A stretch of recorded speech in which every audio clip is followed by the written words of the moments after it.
çox fəzilətlidir. Müqəddəratın təyin olunmasında Qədr gecəsindən əlavə bu gecənin də önəmi var. Hətta deyirlər ziyarətlər də bu gecə yazılır. Ziyarət arzusunda olanlar o gecədə dua eləsinlər, ziyarət. Başqa nə hacətləri var, dua eləsinlər. Şabaniyyə münacatını oxumaq yaxşıdır. İmam Zamanın öz ziyarəti var.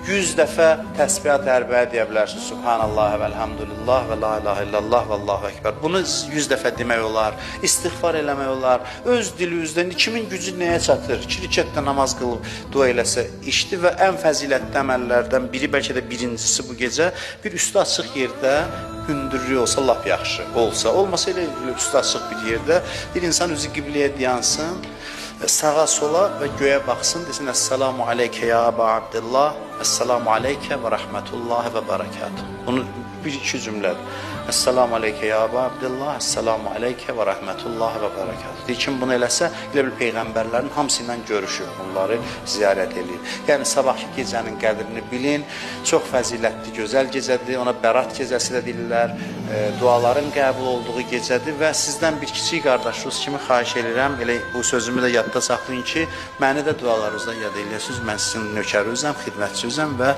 hər bir ağa da gərək öz nökərini də hərdən dualarında yad eləsin. Ona görə də sizin hamınızdan dua xahiş edirəm, dualarınızda bir-birinizi dua eləyin və o Həzrətin, o İmam Zaman əleyhissalamın zuhurunu, gəlişinin tezliyini Allahdan istəyək.